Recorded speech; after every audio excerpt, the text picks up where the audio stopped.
Let's play with toys today. Vamos brincar com brinquedos hoje. Hey everybody!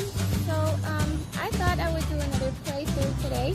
We have the American Girls, Our Generation, and Hatchimals, and it's going to be a really nice weekend, so we thought we would come outside and play for a bit. I thought I would do their hair because we have these colorful elastics and their hair is a mess.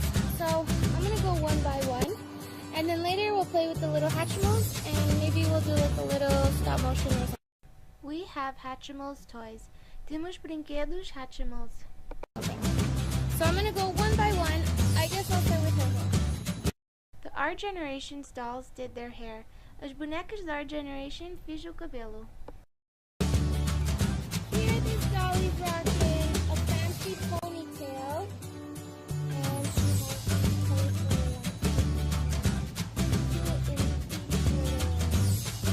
five of them. On to the next doll. This doll is rocking funny big. They got funny hairstyles.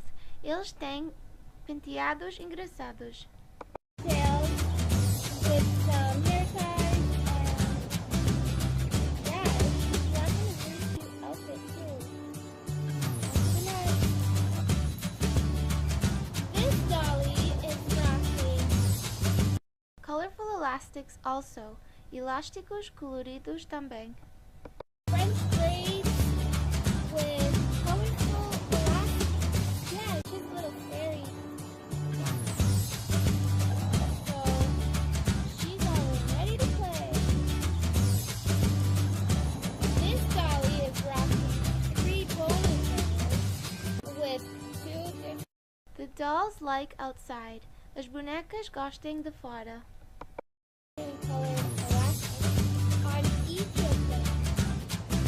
Cool! This girl is rocking an amazing up-to ponytail. The dolls have nice dresses. As bonecas têm vestidos bonitos. She's got a hair tie there, there, and 2 up there. It makes her actually 2 inches taller. Her hair American Girl dolls too. Aqui estão bonecas American Girl. is obviously super cool and a hairstyle you've never seen on anybody before because it's so horizontally. Who doesn't want horizontal hair? Now this is a hairstyle you've never seen before. It's called a hat hair. It's a hairstyle you wear with a hat. Who would have thought you could wear both at the same time? Outside filming is fun. Filmar fora é divertido. Yeah, she's looking great.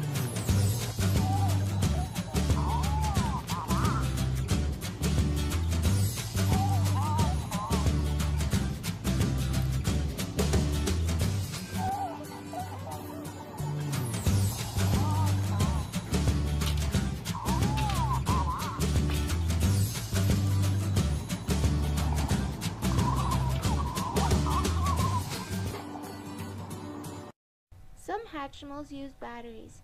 Alguns Hatchimals usam baterias. Let's align them by color.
are many to collect. São muitos para coletar.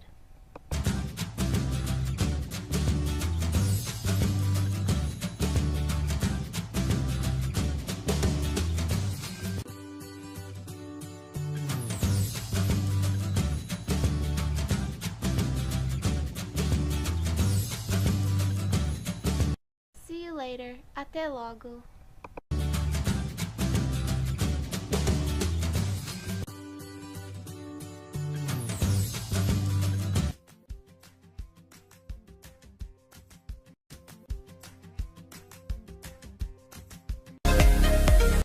Let's play with Cabbage Patch Kids.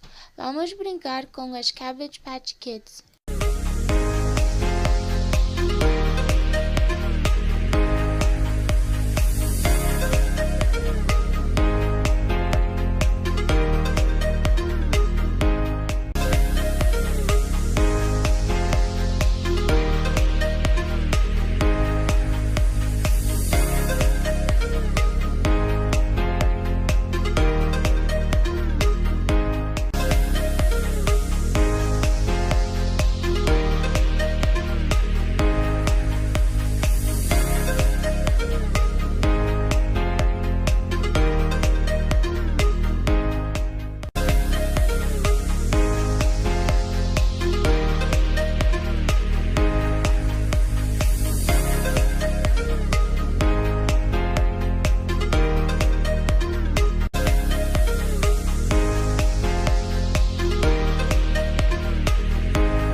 Todas as bonecas fizeram o cabelo. The dolls all had their hair done.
They are wearing fun swimsuits. Eles estão vestindo trajes de banho divertidos.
have all kinds of CPK toys.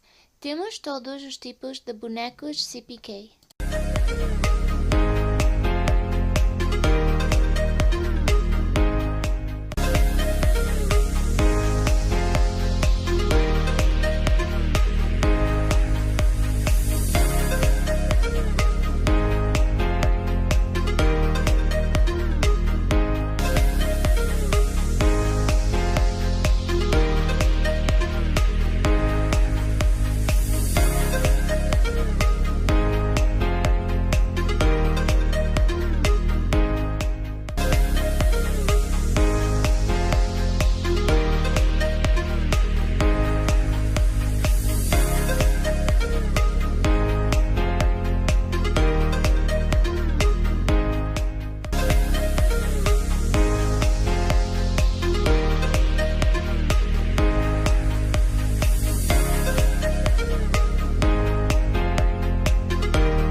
We are also playing with Littlest Pet Shop toys. Também estamos brincando com o Littlest Pet Shop brinquedos.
Let us give a doll a pet. Vamos dar uma boneca LPS.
Now for fun selfies with Taynia.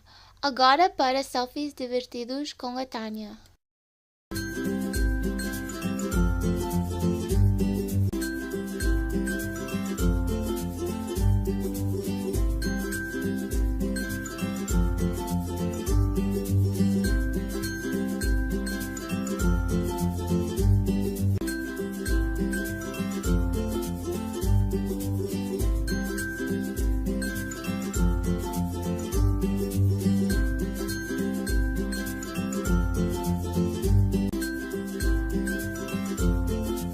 These are selfie stickers. Estes são adesivos de selfie.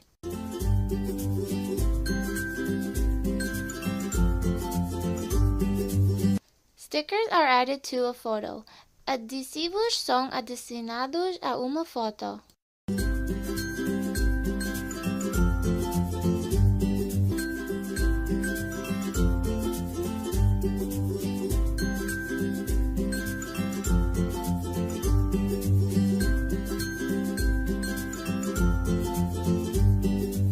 Outings are playful. Passeios são divertidos.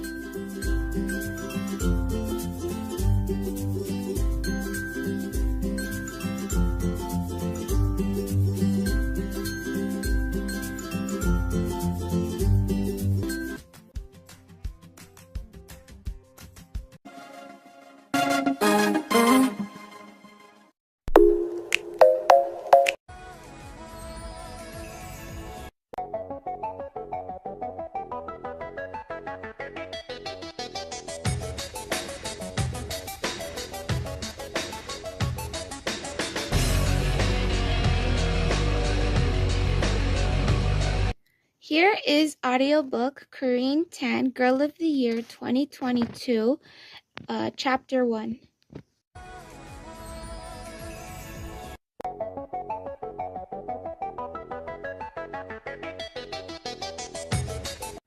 Sister Brain, Chapter 1.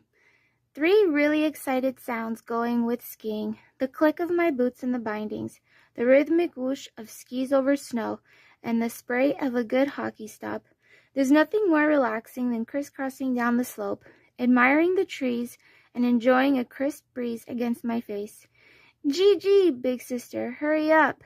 One less than excellent sound also goes with skiing, and that is the voice of your little sister telling you to hurry up. I could pretend that I didn't hear her, but then Mom would get mad at me for not keeping closer to her. Instead, I pointed my skis down the hill and caught up with Gwen. Why are you going so slow? She demanded. I wanted to look at the search and rescue dogs some more, I said. When we had gotten off the ski lift, a ski patrol team had been practicing finding people in the snow. Whenever a dog found someone, everyone cheered and made a big fuss, which made the dogs seem really proud of themselves. Did you see that they had their own special harness? I wonder if they like the harnesses, said Gwen. Maybe they feel like life jackets. Gwen did not like wearing a life jacket when our family canoed in the summer. She said it felt like she was trapped inside a marshmallow. Maybe the harnesses make them feel like part of the team, I said. The dogs wore black harnesses with orange accents which matched the ski patrollers' jackets. Maybe the harnesses make them feel fancy, said Gwen.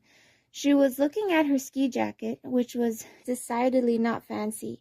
It was my hand-me-down, which had been passed down to me from my mom's co-workers' kids. At the bottom of the hill, I saw Mom looking for us. We were running late. Mom's waiting. We should get going. Gwen put her mittened hat inside mine. Corey, are you nervous? I was nervous, but I didn't want Gwen to be nervous, too. I won't be after I beat you to the bottom, I said. I put my goggles down. Race you. Hey, wait, no fair, cried Gwen. But she was laughing. We had skied our worries away, at least for a few moments. It was Mom's idea for us to walk to Arnie's house from the ski slope. She wanted us to see how cool it would be to live there. Arnie is Mom's fiancé. Fiancé means the person you're going to marry, though Gwen called Arnie's mom Fancy for a long time, so Mom and I called him that too. Gwen also said his name Army until Mom taught her to say Arnie. Arnie had been to our house many times, but Gwen and I had visited his house only a couple of times. Mom said that was because our house was more kid-friendly. But now that they were getting married, we'd be moving to Arnie's house because it's bigger. We put our skis and poles on the ski racks outside, and then Mom let us in. Arnie wasn't home, but Mom had a key. I remember watching Matilda here, said Gwen, pointing. Arnie fell asleep in that chair. He kept saying, Springa, Springa, Springa. That meant run in Swedish, Arnie's first language. I smiled at the memory of Arnie stretched out in the chair with his mouth open. You talk in your sleep, too, I reminded Gwen. At home, she and I shared a room. and sometimes she said things when she was sound asleep. Last night you said you needed feathers for our spaghetti, and when I asked you why, you said balloons. Gwen nodded. I was dreaming about flying, she said.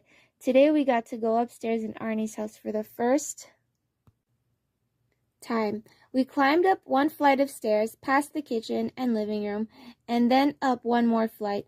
Mom said that there were enough bedrooms that Gwen and I could each have our own. Even though I was nervous about moving, I was excited to have a room just for me.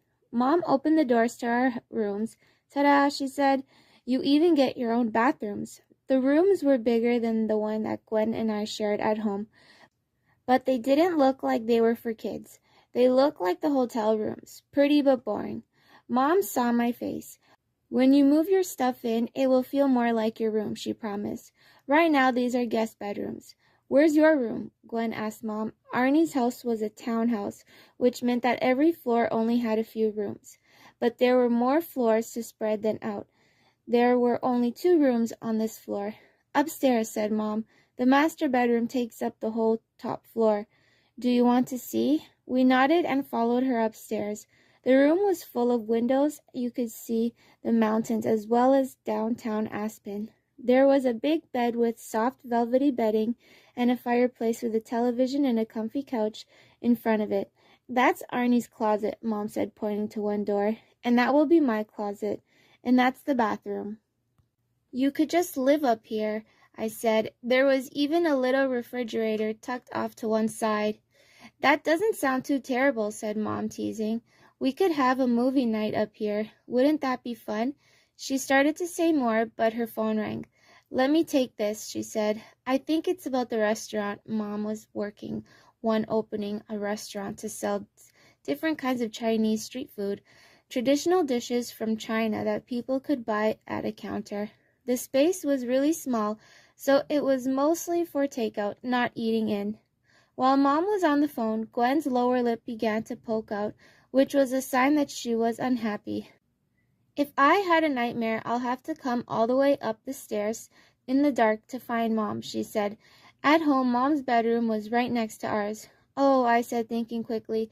You haven't had a nightmare in a long time. I think you've outgrown them. Or what if I get sick? Asked Gwen, and she can't hear me because she's all the way upstairs. I didn't want Gwen to worry. Moving was weird and hard, even though Arnie's house was so nice. Or maybe because Arnie's house was so nice. I put my hand in Gwen's. I was thinking, I said, that it would be nice if we still shared a room. These rooms seem too big for one person. Gwen gasped. That's what I was thinking, she paused. We must be having sister brain, she said solemnly. Gwen liked to think that we could communicate without talking. She called it sister brain. I didn't think we could actually communicate that way. Most of the time, it was obvious we both felt the same way, like when we both got bored on a long car ride. But I pretended along with her. Yep, I said, that's exactly right. Do you think Arnie will still let us paint our room purple?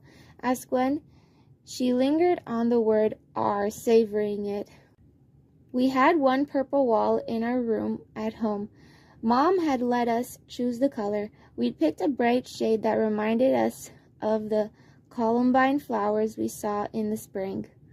I'm sure he will, I said. Mom, didn't she? Mom finished her phone call. She must have heard some of what we were saying because when Gwen wasn't looking, she caught my eye and mouthed, "Thank you for keeping Gwen happy." Mom made dinner in Arnie's kitchen while Gwen and I worked on homework at the table. Gwen was lucky. Being 7, she had easy homework, like reading for 20 minutes. My 5th grade homework was harder. Today I had math problems plus a worksheet about the indigenous people of Colorado. I picked up every little scrap of eraser dust when I had to change one of my answers because Arnie's house was so clean. Mom watched me carefully carry the dust to the trash can. I wish you were this neat at home, she said. Then she corrected herself. This is also going to be our home, so I'm glad you're cleaning up after yourself, Corinne. The house is so clean. It makes me so nervous, I said. I'm afraid to mess anything up. At our house, we had toys on the floor and artwork by Gwen and me on the walls. It was hard to imagine how our things could fit in Arnie's house, even if we had our own bedrooms. It's important to be tidy, but it's also important to be comfortable, said Mom. We'll find a way. She was roasting peanuts to go with the sesame noodle dish she was cooking. Gwen poked me. Sister Brain says you're hungry. Sister Brain says it's getting close to dinner time, I said. And who won't be hungry when Mom's cooking? And that is the end of Chapter 1. Stay tuned next time where we get to read Chapter 2 and other American Girl novels. Feel free to make your own notes while you are listening to this audiobook, as you can go ahead with the story and make your own notes with it.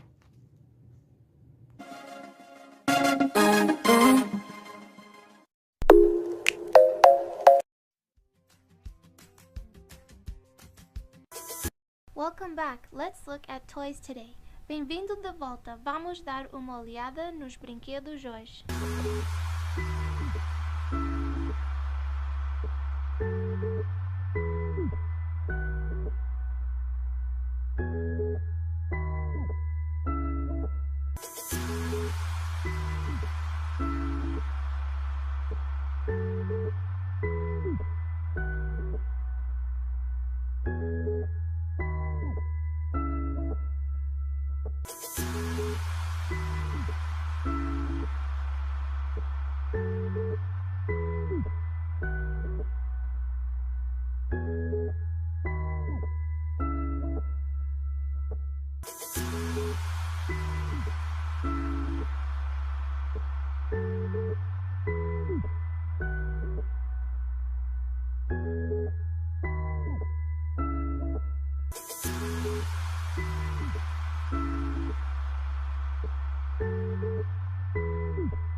Here are all sorts of toys to collect.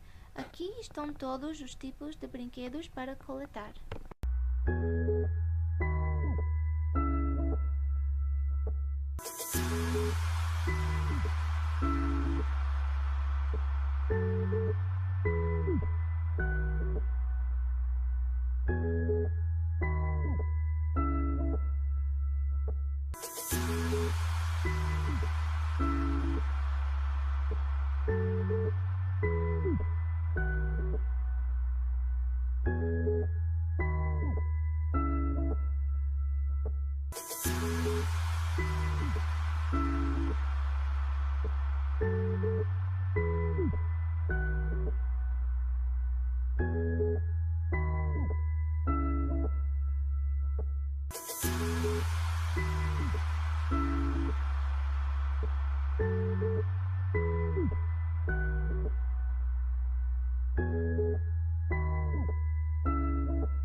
Tamagotchis are virtual pets.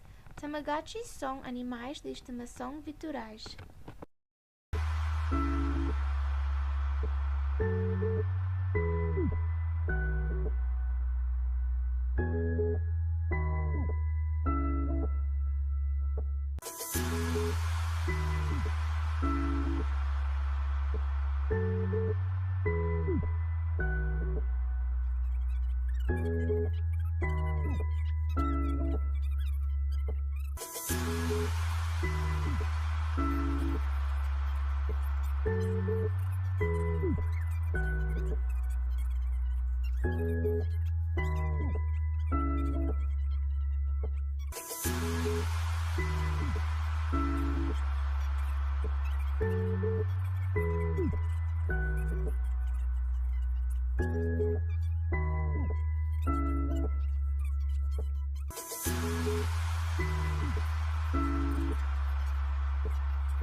Você pode filmar com esses pequenos brinquedos. You can film with these small toys.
Tamagotchis require batteries and a screwdriver. Tamagotchis carregam baterias e uma chave de fenda.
Tamagotchi On can connect to a Play Store app.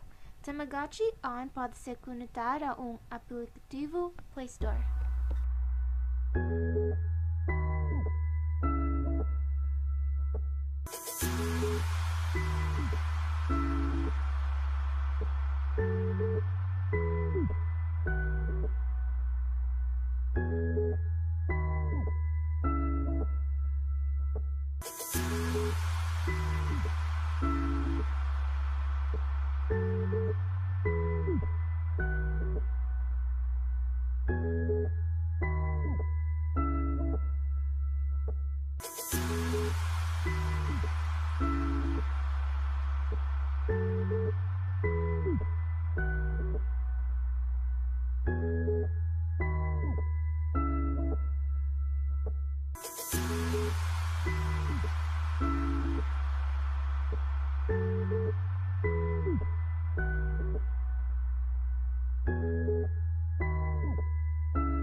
Tamagotchis come in different models. Tamagotchi vem em modelos diferentes.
Divirta-se personalizando seu bicho virtual. Have fun customizing your virtual pet.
There are online feeds on how to play with Tamagotchis. Existem feeds online sobre como jogar com Tamagotchis.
Toys R Us sells Tamagotchis on presently.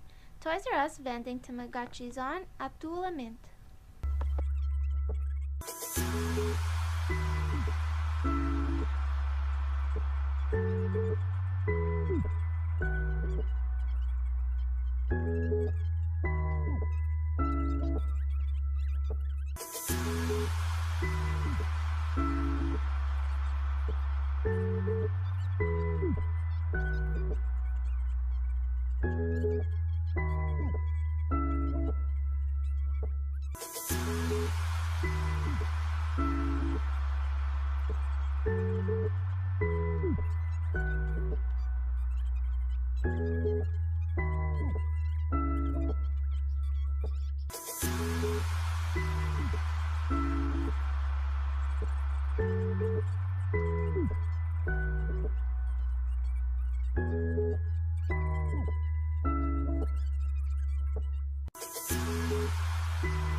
You can make lightweight shelves from foam board and glue gun. Você pode fazer prateleiras com foam board e pistola de cola.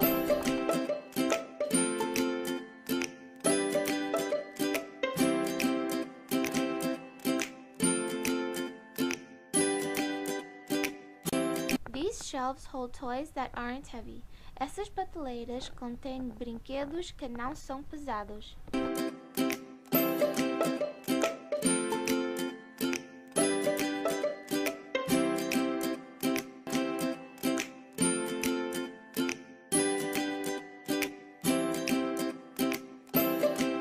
There are all sorts of battery pets to collect. Existem todos os tipos de bichinhos de bateria para coletar.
Toys express creativity. Brinquedos expressam criatividade.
reading another audio book.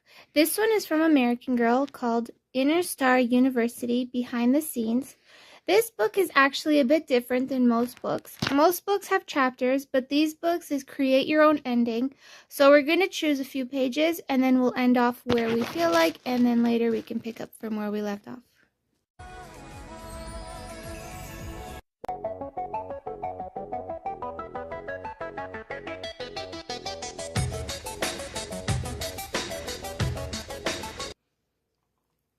You check your watch as you run through the front doors of the Star Student Center. 12:47. You have only a few minutes to grab lunch before the cafeteria closes. Something catches your eye on the bulletin board just inside the doors.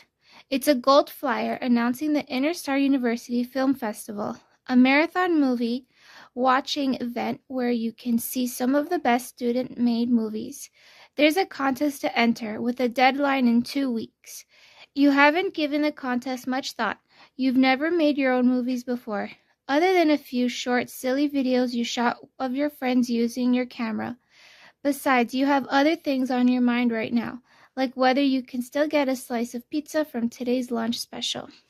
Now it says, turn to page 10. You're in luck. There's one shriveled-looking slice of pizza left, which you grab just before the cafeteria lady takes the tray away. Then you search the lunchroom to see if any of your friends are still there. Logan waves from a corner, where she's sitting with Riley and Nellie. As you slide into a seat across from your friends, you realize they're talking about the movie contest. I'm recording my own version of Cinderella, says Nellie excitedly. Actually, I'm directing it, but I didn't think I could do both. There's a hint of worry in her freckled face, but you know Nellie will make a great film. She's one of the most creative girls you know. Logan wants to do a short documentary on bean plants. My camera has a time-lapse mode that'll take a picture of the plant every hour.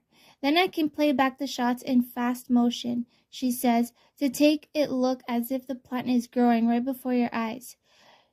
Her own green eyes glaze over as if she's already watching the movie in her mind.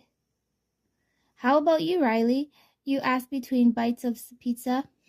Says Riley, twirling a strand of blonde hair around her finger. I'm thinking about doing a video of Inner Star U's winning moments. You know, like going through some of the soccer games we've recorded and pulling out the best goals and passes.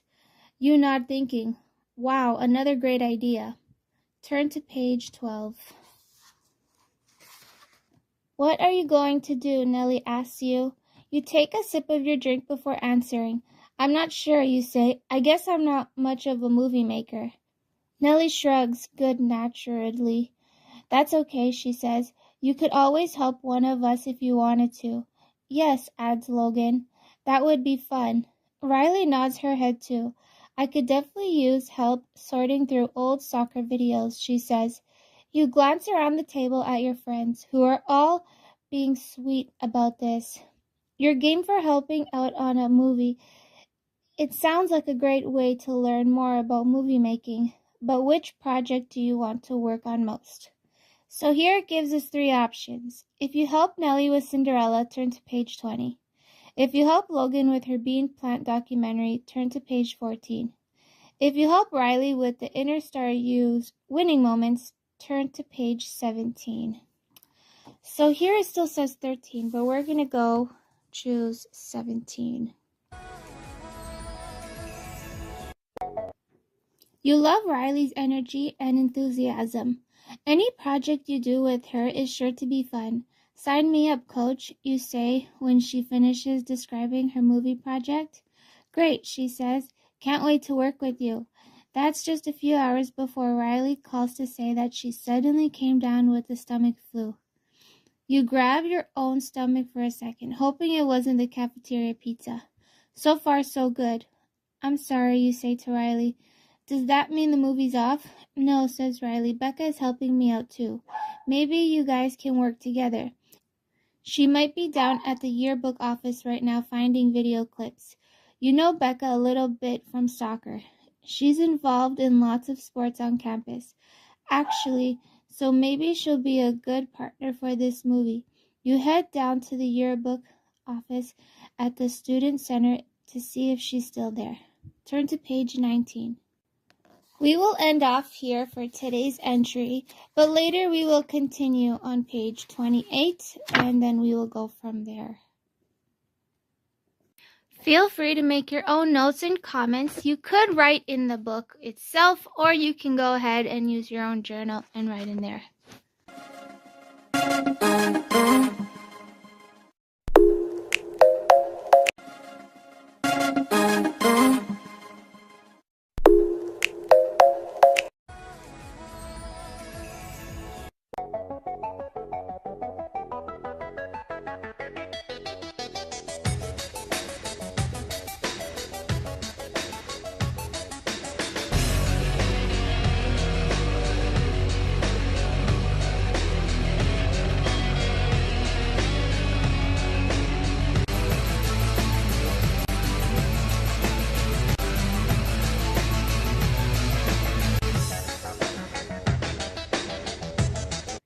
In this audiobook, we're going to be looking at the Friends, Making Them and Keeping Them novel from American Girl that actually comes with the Truly Me dolls.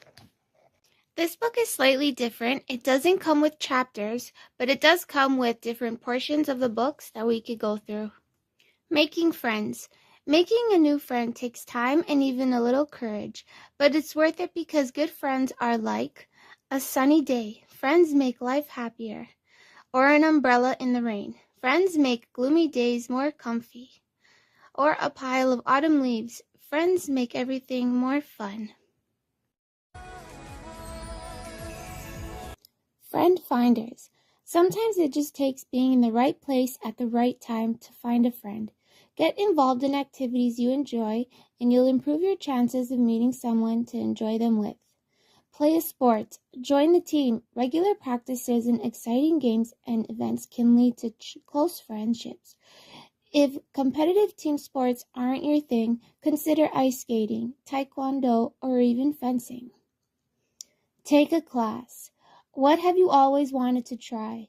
Swimming, cooking, drawing, or yoga, or horseback riding. You'll be surrounded by people to meet, and you'll learn something new. Start something. What are you into? If it's reading, start a book club. If it's chess, start a chess club. If it's dance, start a dance club. Try to get girls together who like the same thing, and it's almost sure to pay off. Ask your teacher, librarian, or coach to help you get something going. Join a club. In after-school groups such as service clubs, scouts, or student council, you'll work on projects together, and chances are find friends too. Just get out of the house. Watch for opportunities to join girls in your community, neighborhood, or school. Sign up for a 5K run or bake sale to benefit a good cause. Participate in a park cleanup or school fundraiser. Put yourself in situations where you can meet people, and hey, you just might. Conversation starters. When it comes to making new friends, someone has to start the conversation. Here are some good ways to get talking. Find something in common. I saw you at the concert. Do you like jazz too? Offer to help. I can show you where that classroom is. Introduce yourself. Hi, I'm Aisha. I think we're in the same class. Show an interest. I've been wanting to read that book. Do you like it? Give a compliment. I like your haircut. It looks great. Share a little. I moved once too, so I know it's really hard at first. Ask an opinion. What do you think of the new soccer uniforms? Offer an invitation. Want to sit together at lunch? I like your scarf. Thanks, I made it. Do you know how to knit? Keep the conversation going. Once you've had a conversation, don't let it stop there. Look for chances to talk again. The more you talk, the more you'll get to know if this girl might be a good friend for you. No, I wish I did though. I can teach you. Let's talk at lunch. Could someone be trying to talk to you? You might be thinking so much about starting a conversation with one girl that you don't notice another girl trying to start a conversation with you. Chances are someone out there wants to get to know you better too. When you feel shy, sometimes walking up to someone you don't know feels like a big deal. It can be really hard, and it can make it even harder. Shyness can sometimes be confusing for other girls who want to get to know you. She's not talking to me. Is she just feeling shy, or does that mean she doesn't want to be friends with me? Meeting new friends. When you feel shy can be a challenge. It's kind of like climbing up a big mountain, but taking it step by step really helps. Just remember that even every step you take and every effort you make, no matter how small, you're getting closer to meeting some great girls and enjoying fun friendships. We will end off today at page 16, and we will continue some other time. Have fun following along to the story and everything that they mentioned with your own American Girl notebook.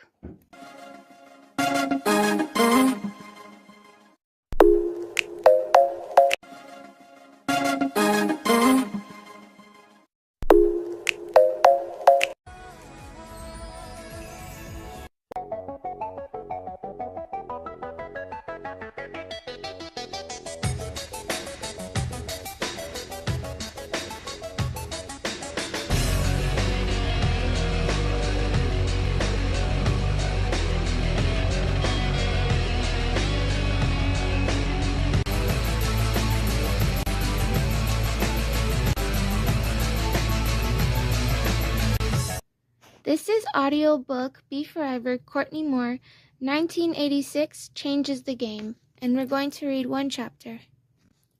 Game over, Chapter 1.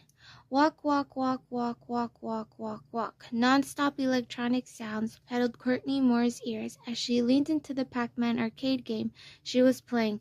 Walk, walk, walk, walk. Pac-Man munched through a string of tiny dots on screen, heading for 2 bright red cherries in the middle of the glowing maze.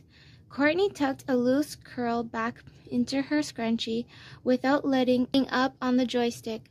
She had been playing for nearly an hour. Her feet were sore and her eyes were starting to swim, but she couldn't take a break now. No way. If she cleared this round, she'd get to level 9 in Pac-Man for the first time ever.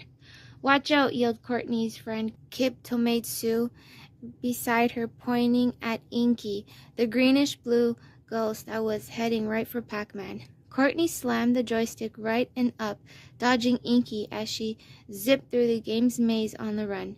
Kip pushed his floppy hair out of his face, his eyes glued to Pac-Man's every move. There's a power pellet on your right, he shouted. Courtney trotted right, seeing it. But as she did, Blinky, the red ghost, came out of nowhere. Don't panic, she told herself, swerving left to avoid Blinky. This always happens on level 8. This always happens on level 8, Kip said. I know, Courtney replied, eyeing a large dot a few turns away on the maze. I just need to get that power pellet. Kip nodded. He understood her strategy. Once she ate the power pellet, the ghosts would all turn dark blue, and then Pac-Man could eat them, gobbling up points. You're almost done, Kip whispered excitedly. Courtney smiled, her eyes fixed on the screen. Pac-Man was Courtney's favorite game, and Smiley's arcade in the Orange Valley Mall was her favorite place to play. The games were brighter and louder here than on her TV at home, and being in a crowd of kids, all trying to beat their high score, felt exhilarating, like swimming in a crashing sea of flashing lights and electronic sound effects. You're gonna get eaten, Kip yelled, jolting Courtney out of her mini trance. A trio of ghosts were almost on top of Pac-Man. Courtney yanked the joystick left, and Pac-Man munched down on the flashing power pellet. In a flash, the ghosts turned dark blue, and Courtney changed direction so that Pac-Man could crunch them up. As the ghosts disappeared, their points values flew up the screen where they added to the game total. My highest score ever, Courtney whooped as the screen lit up with an electric cascade of colors. Courtney high-fived Kip, pride surging through her. Neither of them had ever reached level 9 before. Courtney, someone called sharply. Courtney knew who it was without looking.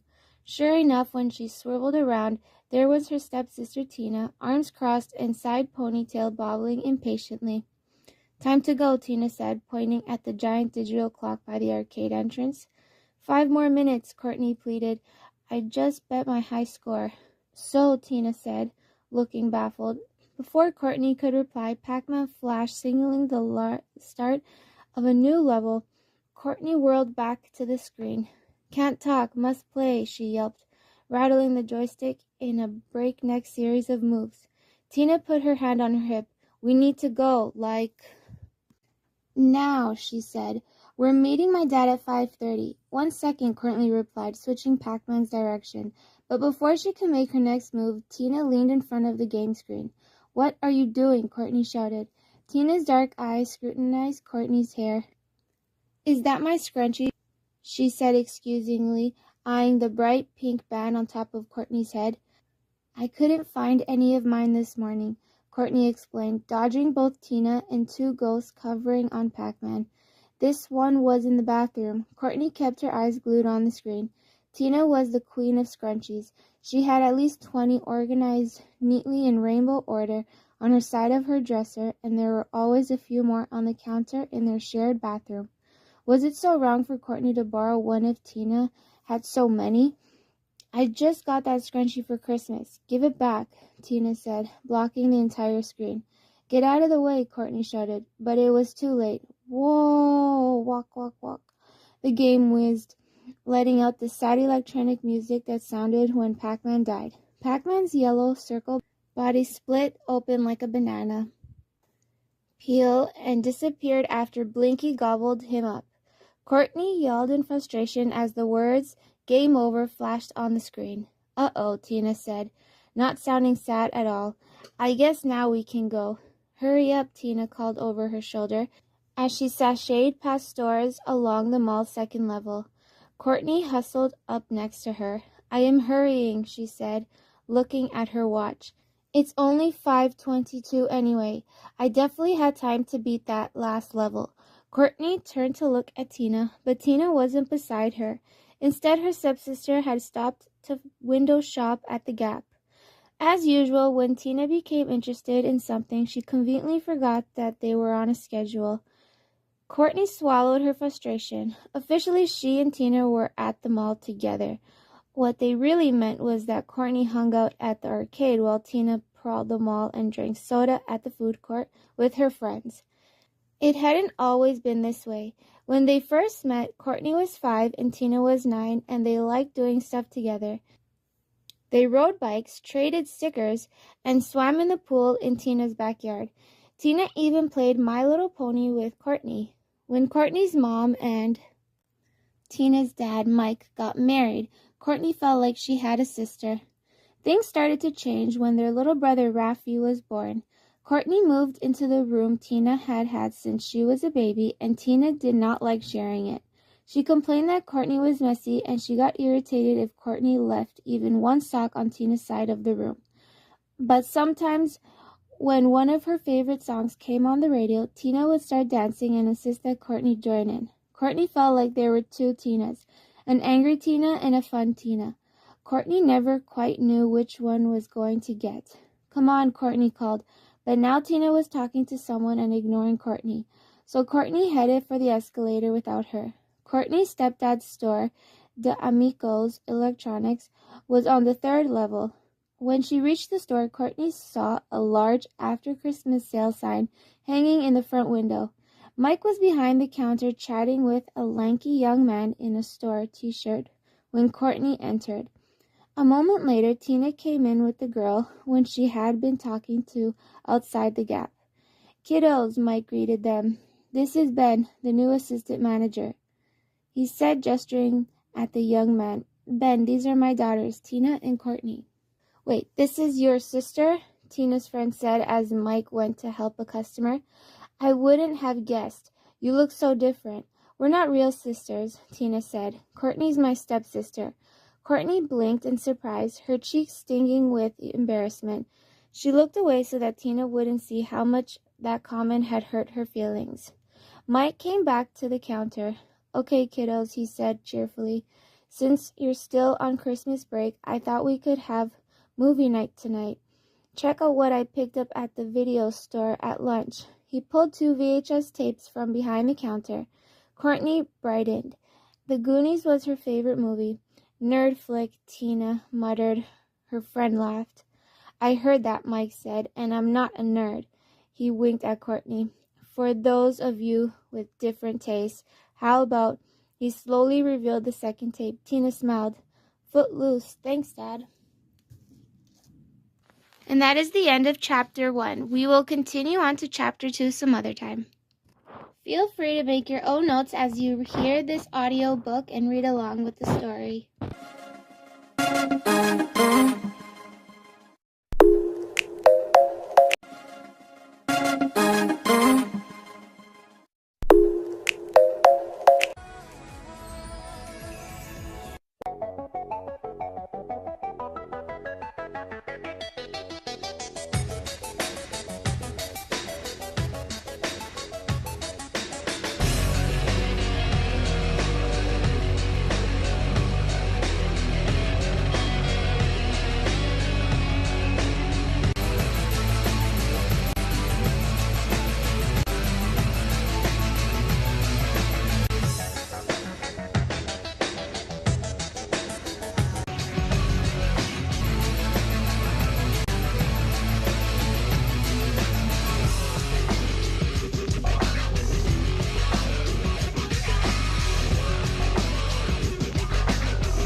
everybody. Welcome to my new show. My name is Rainbow Kitty, and you just sat through a very long show about all the cast members that are going to be in it. Stay tuned for more. You may recognize me as Hello Kitty that before, but I got customized. Check me out. Don't I look so rainbowy and fun to play with? Well, it's going to be lots of fun considering I look like fun. So if I look like fun, then it's going to be fun. And there's a lot of other fun members here too. So stay tuned because it's going to be fun.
In this audiobook, we will be looking at Joss Kendrick's Girl of the Year 2020, and we'll be looking at the first chapter.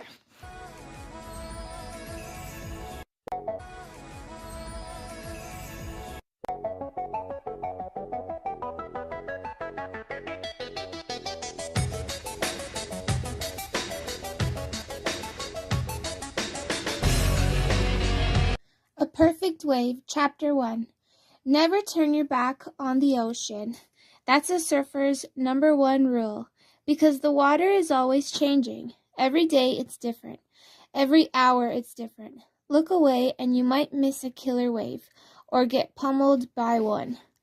Or the ocean might be resting, taking a snooze between sets of waves. That's the time to paddle out before the next set comes through. As long as I sense the ocean falling asleep, I paddle like crazy through the foamy white water, belly on my board and head up. My arms cut through the surf, stronger and faster with each stroke. I had to get the deeper water to catch one last wave this afternoon.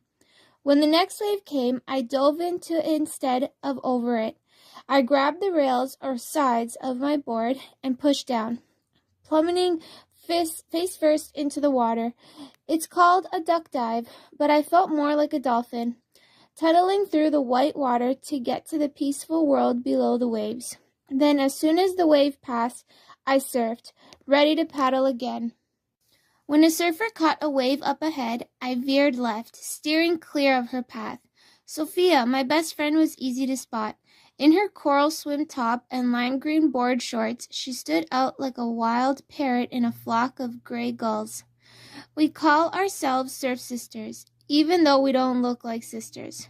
Sophia wears her shiny black hair in an edgy bob, and my brown hair falls every which way over my shoulders. We're different kinds of surfers, too. I'm the speed demon who attacks waves like they're skateboard ramps, trying to catch air. Sophia is more graceful and does lots of tech tricks, but that girl has some serious skills. She can rip. I watched her cut back and forth in a figure 8, dancing with the water until the wave fizzled out. She faced at me and rode the white water back to shore. Your turn, I told myself. Get out there and show what you can do. After a few more strokes, I reached the lineup, the calm part of the ocean past the white water where you sit on your board and wait for the perfect wave. My brother Liam and a few other surfers bobbled up and down on their boards, steering toward the open water. Liam is 18 and working on going pro. He's already sponsored by Sophia's mom's board shop where he works. But he wants to get a major sponsor, and I know he will someday. Liam knows exactly where to sit to catch the best waves. Sure enough, he had his eye on a peeler, a wave breaking gradually along its length like a zipper closing. I held my breath waiting, but he didn't take the wave. Instead, he pointed toward me as if to say, "It's all yours." Yes, I didn't waste a second. When a perfect wave comes, you go for it. You have to be all in, 100%, just like pro surfer Tina Hart says. I turned my board to face the beach and paddled like mad, trying to get ahead of the wave. You've got this, I told myself, go. But before I could pump up on my board, someone beat me to the wave. I glanced over my shoulder just in time to see my other, way more annoying brother hop to his feet and steal my wave. Dylan. He knows the rule, one surfer per wave, for safety's sake. But Dylan's not big on following rules. He's pretty much 14 going on 4. That's my wave, I shouted. I've been surfing the break, our favorite surf spot in Huntington Beach. since I was 6, but sometimes Dylan acts like I don't belong here. Like every wave is his to steal, and girls like me should stay on the beach and cheer him on. It's my ocean too, I wanted to holler after him, but it wouldn't make any difference. Dylan had been extra full of himself ever since he rode through the tunnel of a barreling wave a couple of weeks ago. I mean, it was a mini tube. It wasn't like he stood up all the way inside it. He caught the trick with the camera attached to his board, but when I watched the video, all I noticed are my brother's knobby knees. Anyway, this wave, my wave, was no barrel, and Dylan caught it way too late. The only trick he managed to pull off was a goofy frog dive before going over the falls. Ha, I cried, slapping the water. Serves you right. Then I spun around, just in time to get caught off guard by a sneaker set of waves. I tumbled over the falls too, swallowing a mouthful of salt water. Blech. I surfaced, my throat burning, and paddling back to line up. When my wave finally came, I popped up on my board, my heart racing. Anything can happen out there in the water. No two waves are ever the same. But I was ready. I carved across the face of the wave, pumping my legs to build speed. This is my happy place. This is where I belong. Not on the beach, but out here, flying across the water. I, Jocelyn Elizabeth Kendrick, had a need for speed. As I reached the bottom of the wave, I turned and pumped back up. I imagined that I was pro surfer Tina Hart, about to wow the crowd with one of her famous aerials. Get ready to fly, I told myself. I almost launched off the wave. Well, the nose of my board caught some air anyways. Instead, I did a quick snap, spraying water behind me. I could almost hear my imaginary fans on the beach go wild. But the rail of my board caught in the water and I was going down. Instead of falling toward into the soft foam, I landed hard on the flats or front of the wave. I plunged off my board into the churning water. Smack! The water stung my bare skin. As I tumbled down through the water, my pride stung too, because I just pulled a Dylan.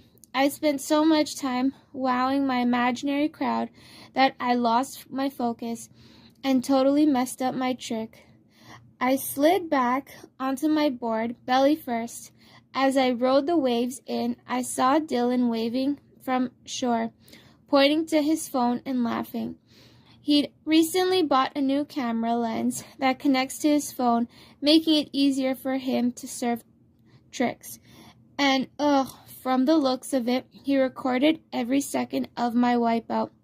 When I reached shallow water, I made a beeline for my towel, dodging a sandcastle, a few sunbathers, and the patchwork of my beach towels strewn across the sand. Sheesh. It was only the first weekend of May, but already the beach was crowded. When Dylan hollered something, I didn't strain to hear him. I was born deaf in my left ear, and I can hear a little with my right, at least when I wear my hearing aid. But I can't wear it in the water, and I hadn't put it back in yet. So I pointed to my right ear and signed, "It's too loud," in American Sign Language, or ASL. The surf was really loud, but it was also an excuse to ignore Dylan's trash talk. I shrugged as if to say, "Sorry, bro." Then I turned away before he could sign something back. It's one of my best little sister survival skills. As I set down my board next to Sophia's, I felt a prick of envy. Sophia's mom owns the SoCal board shop, so Sophia is always sporting the newest board. But I was stuck with Dylan's hand-me-down short board, dings and all, at least until I save enough of my allowance for a new one. When I reached for my towel, I spotted a message that Sophia had left for me in the sand, a cluster of shells and stones in the shape of an arrow. Sophia is forever beachcombing. When she isn't picking up litter, she's collecting seashell stones and other treasures and turning them into tiny works of art. But an arrow, what was that all about? I pointed up the beach toward the board shop. Aha, my surf sister was probably telling me she'd been struck by a snake attack. I quickly dried my ear and popped in my hearing aid. Ugh, sand. I hate gritty feeling in my ear. But as a surfer, I'm pretty much always tracking sand somewhere, on my feet, in my hair, or even in my short pockets. I hopped up to find Sophia. Luckily, Dylan had moved on to his next target. He was filming his buddy Nico attempting a headstand on his board.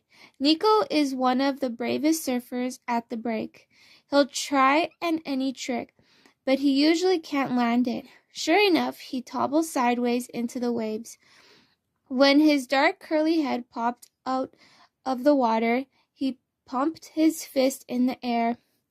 I'd barely made past the weathered blue lifeguard tower when I saw Sophia racing toward me, waving a colorful sheet of paper. When she got closer, she thrusted it into my hands. "Read this." Her dark eyes flashed. My mom just, I strained to catch her last words, but the roar of the surf drowned them out. "Your mom did what?" I asked, watching her lips as she repeated. "She just posted it on the shop. Read it." I read the flyer in about 10 seconds flat. Whoa, I could barely breathe.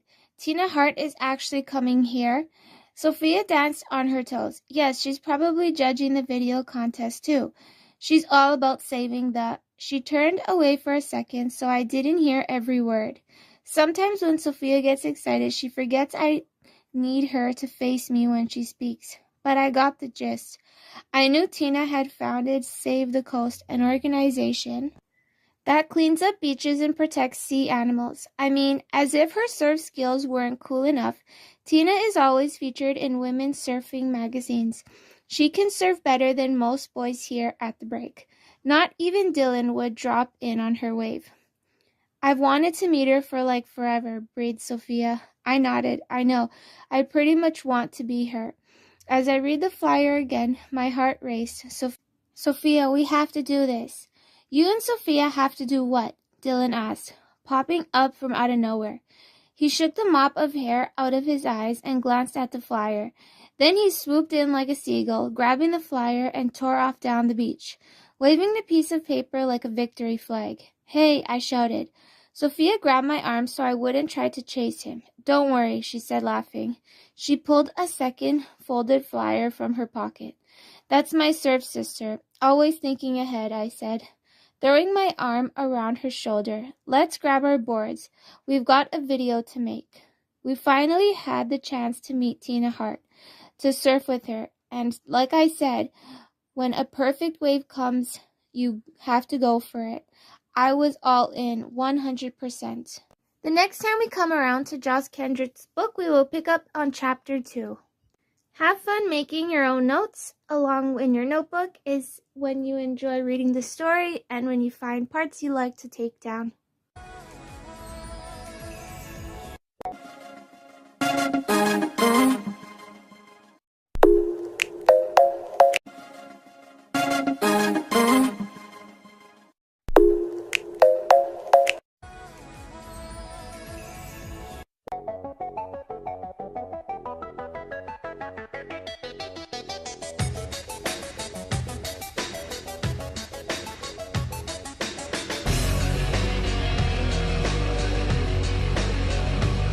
Welcome back to AG. So we're doing another unboxing. We had lots of fun this past weekend, shopping at Indigo and all these places at the mall, and of course at American Girl. And we did come across a few Harry Potter things, which is actually why we were inspired to get this item. The England set. We'll look at that. And so we're gonna do one item at a time. So let's go ahead and look at it.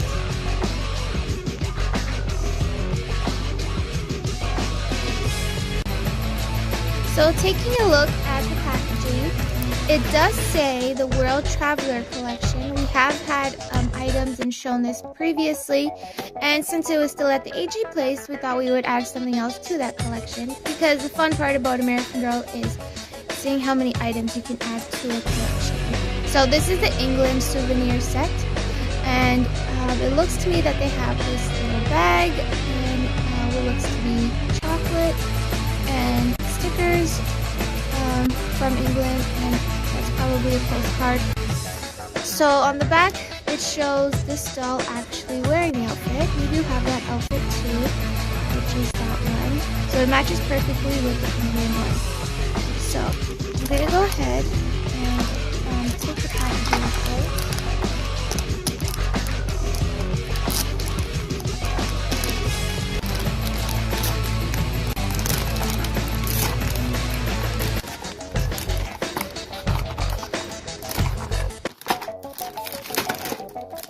Okay, so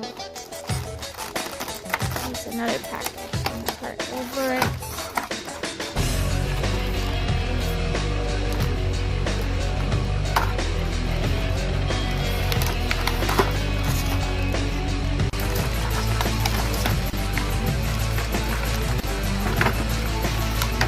I'm going to use the X-Acto knife for that, and I'll lay out all the pieces, so we'll take a look. Okay, so we have a little cute postcard here, doll size of course.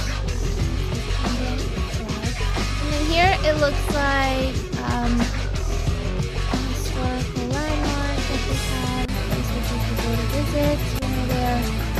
So yeah, that's that. And here's another postcard with little prints on it. Umbrella, hat, tea, fish and chips, Delta buses, yeah, all the signature things you see when you go there. And here is add these stickers to your passport. So actually my dolls do have a passport. Now they can add these stickers into the passport to make it seem like you traveled there and like that. And so here are the little chocolates. It says dark and milk chocolate. And these look real, but they're not. Don't get confused. They're not for eating. They do look very real. Okay, so then there's that. And then there's this cute little bag. And it's actually a box, kind of like a lunch box, but with a nice strap over so you can wear over their shoulder. And a buckle. Perfect for the dolls, and it's obviously doll size. So that's that. Now let's take a look at the other items. This one is also fun for the dolls if they plan on traveling to England, because then they could use the airlines set. So what they have are headphones, a pillow, a cool tablet. My dolls have loads of cell phones, smartphones, but they don't have a tablet really, so yeah, here's a great one. And more doll food, which is really fun to add to our collection. And so it looks like a plane ticket, a traveler mini book, and a water bottle for the dolls. So I have here my X-Acto knife. I'm going to go ahead and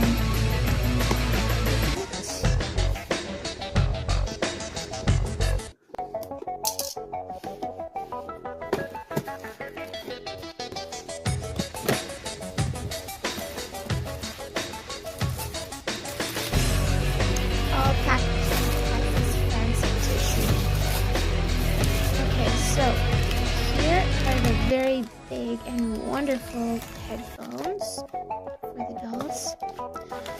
A nice pillow that they wear around their neck when they're on the airplane. Oh, this tablet is actually a bit bigger than I thought it'd be, but yeah, definitely doll size. Some doll foods. And some more airline stuff. And the tray. So I'm going to take these all out of the packaging. So there's a whole bunch of pieces. I'm surprised by how much came in it. Here are all the packagings that I just spent the last few minutes opening up. Okay, so here we have the tablet, and then here we have two inserts that are actually double-sided. So the dolls can be playing this game, or they can be playing this game, which actually looks like Mega Blocks. And then here they can be doing Sudoku, or reading a book, who I think is Blair Wilson. Yeah, it is. Wow. I recognize by the chinchilla. So here is a plane ticket. How else are they going to get on AG Airlines? And a fun traveler book. This is actually a real book, but of course it's so magazine last week. But it's a real traveler's book that they can look at. Here it seems to be some. Here's the tray actually, so this will go over it. Like that, I think. And this pillow looks very soft. Maybe the highest favorite. This is one of those wet naps that they give you to wipe your hands when you're on the airplane. A water bottle. AG Airlines spring water. Actually made out of plastic. It looks so real, doesn't it? I mean life size. So here is a plate. This actually looks like one of the sushi plates, but in white instead of red. Here are the headphones. And then here, here's a little fork and knife. I have a few of these from different things, like different times you get foods, doll foods, they usually come to the fork, but this is the first time I ever got a knife. I guess the doll's gotta be careful with this weapon over here. Look how small this butter is. It's so tiny. Yeah, so I guess it's to put on their muffin. And then here, it looks like they're eating macaroni salad. And here are the two things I left in packaging because this is actually different. It's called shortbread cookies. And yeah, those stay in the package. Wow, my dolls are gonna have lots of fun eating those foods and playing with those foods. So let's look at the last item we got in our home.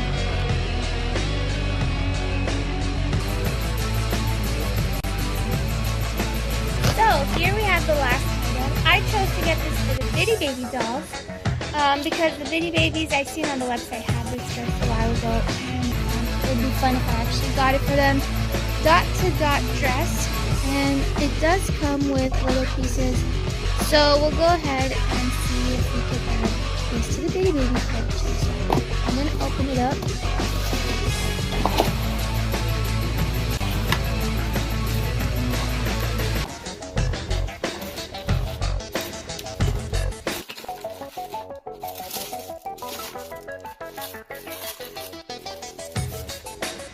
Okay, so we have a lovely little dress here. It looks like it's made out of lace too, which is really pretty.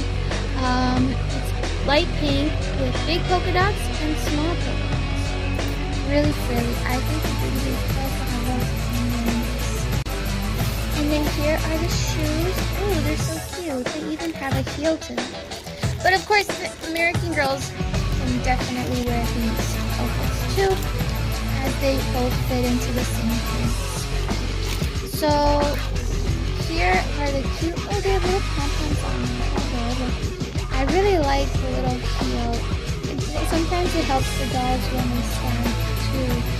So yeah, it's really pretty how silvery it is. Really matches the dress. And so here we have hair clips. Woohoo! Bobby pins. 2 bobby pins. Okay, so this one says hello. How cute. A nice, really pretty, sparkly bobby pin. And then here is a clip. Here is a clip.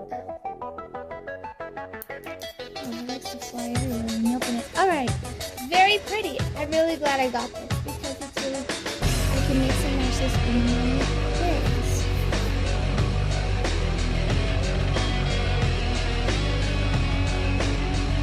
So that was it for this spring summer haul. This should last the dolls through the summer, and then maybe by the end of summer we'll do another one.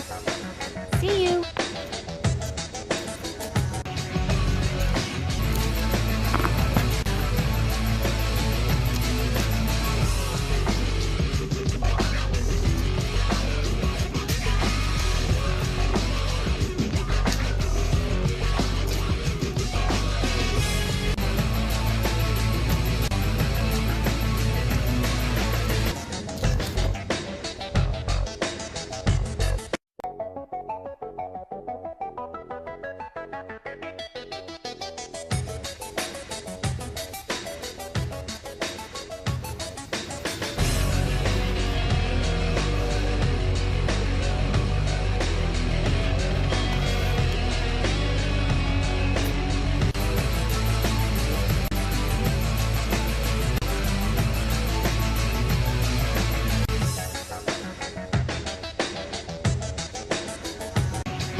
We're going to take a look at these American Girl novels, and we're going to divide them up according to either Girl of the Year, Be Forever, or which group they belong to. So we're going to go ahead and start through the books, and then we're going to compare how many books per group. So there's either Girl of the Year, Be Forever, Truly Me, or Interstar University to look at. Okay, so this first one is McKenna's book. She is a Girl of the Year. So I'll just place it. Here we have Luciana. She is a Girl of the Year. Here we have Julie. She is a Be Forever. Here we have Kira. She is a Girl of the Year. Here we have Corinne. She is also a Girl of the Year. Some of them I have doubles per doll, per character, so it'll be 2 books. This is Isabel. She is a Girl of the Year. This is Grace. She is a Girl of the Year. Here we have Tenny, who is a contemporary. Here we have Samantha, who is a Be Forever. Here we have Blair. She is a Girl of the Year. Here is Gabriella. She is a Girl of the Year. Here we have Kit, and she is a Be Forever.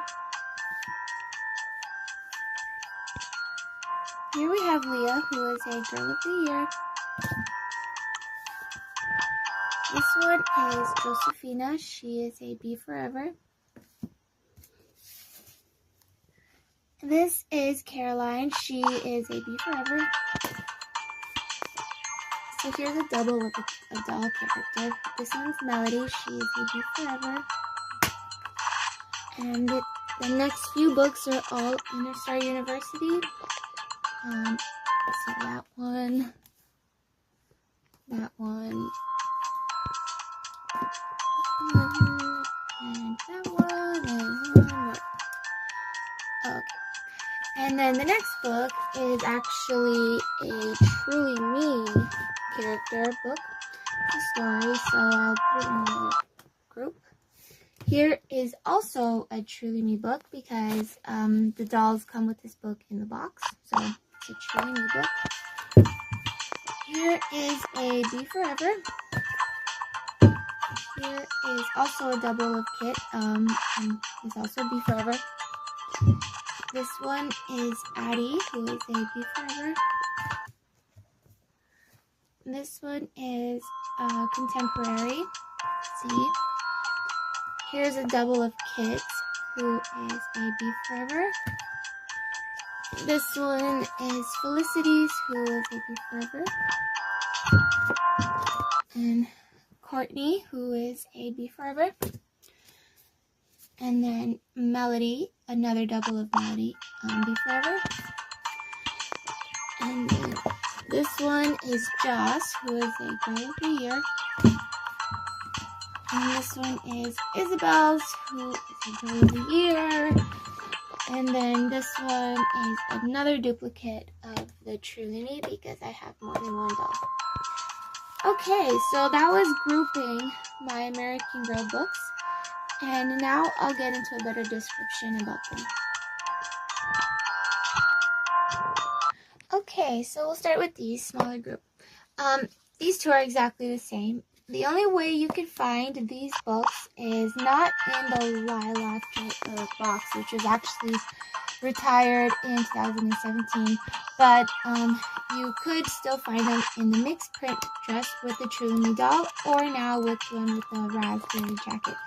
So I think that these books are really fun. I did go ahead and read some of them in an audiobook. It basically helps you make friends, and if you're into American Girl, then there's all sorts of dolls and maybe other girls who like to play, so you can make friends that way.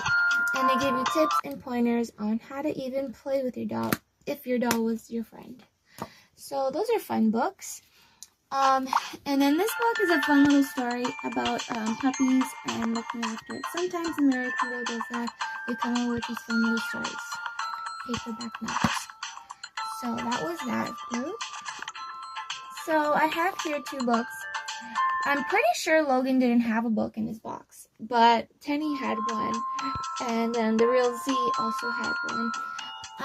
It's a nice story. It's about how Taynia wants to become musically founded, and her parents think she's too young, so she goes ahead and she still tries to do it, even if she's still young. And then the Real Z is about how she has to submit basically this footage of her recording all sorts of things, and she's really interested into some contests. So that's the story of the Real Z. So these are basically all different books, and they don't come with chapters in the books, because these you actually make your own ending where it says turn to page this and so, and there's pictures. So these books are really fun actually. They're not novels exactly, but they still tell a story, and they all have to do with fun little things. Like this one is about an athletic competition. This is about a clothing drive. All sorts of different fun things you and your dolls can play with. And I did previously show a doll that goes for the Interstar University collection. So this book is about Isabel, and she basically wants to prove that she's great in ballet, and she struggles with it in the beginning, but then she does a good job. So this one is about how Joss also wants to prove that she's really good at surfing, but then she tries out gymnastics and she realizes she likes it. Leah is about how she goes all the way to Brazil, which is a fun tropical country, and she goes ahead and tries to save certain animals. And yeah, so that's that story. This one is about Gabriella. She's actually really shy at first, but then she tries getting students to vote for her at school, and she ends up realizing that she can do it even if she's shy.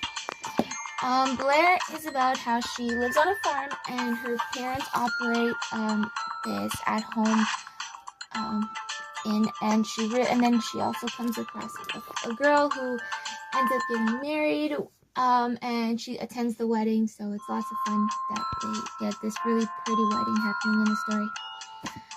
And then here is Grace, who travels all the way to Europe, and she's realizing that she really loves to bake and being a part of a patisserie.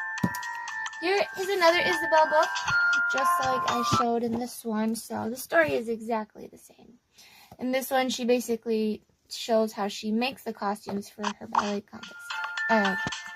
Show. And so here is Kareem. She also really loves nature, but in the wintry sort of way. And she also wants to help train dogs and stuff like that. Here is Kira. She also travels all the way to Australia, and she also likes to help animals. So a lot of stories are the same. Leah, Kareem doesn't really travel, but Leah and Grace and Kira all travel, and she also wants to help in animals. Luciana is about this girl who wants to be an astronaut when she grows up, and she's really into that sort of stuff. And then she goes off to space camp, and it's lots of fun for her. And then McKenna is a girl who loves gymnastics, spends a lot of her time doing it, but then she starts to fall back in school, so she tries to get back into getting good grades. So those are the girls of the year. Now the Be Forever. So this is Samantha's story. She's this really wealthy little girl, and then she comes across a friend who isn't as wealthy, but Samantha is still her best friend, and she actually helps her through school and stuff. Here's Julie. Her story is about being the only girl who pretty much is really into sports, so she tries to get into the basketball team, even though they say she's a girl, but she's still really good at it. Here is Melody. She is very outspoken and really loves to sing with her family and at church. Here is Courtney. She's all about going to the mall and playing at the arcade, and she also moves in with her new stepsister and father, and so yeah, the story is basically that. Here is Felicity, who is a beef lover, and this is about bringing tea from England and the struggles between loyalists and patriots. Here is a story about Kit. She's in a family, and then it's during the Depression, so her parents don't really have money because her father loses his job, and now they have to rent a house out to boarders.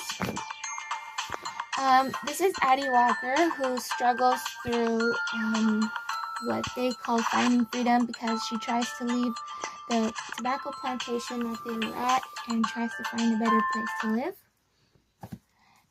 This is actually Mary Ellen's story. Mary Ellen has a really big family, and sometimes she gets mixed up with them, and it's not so easy for her, but she ends up finding her way. Here is Rebecca Rubin.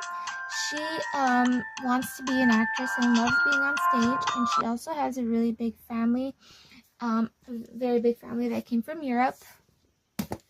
This is the same Be Forever for the Melody one that I just showed right there. This one is still the March on Washington for no racial sort of things that have been happening at that time. And then here we have Caroline, who is always on the ocean. She actually loves being on a ship. And this book is actually different because it is also create your own ending. And that was the first time I ever seen that in a Be Forever book. I've seen it in the Inner Star University, but create your own ending. So there wasn't really a chapter, but it's still really fun. Here's Josephina, who lives on a rancho, as they call it, and there's like all sorts of things that they do, like their own laundry mentions, and they struggle with the weather and stuff like that because it's very strong climates.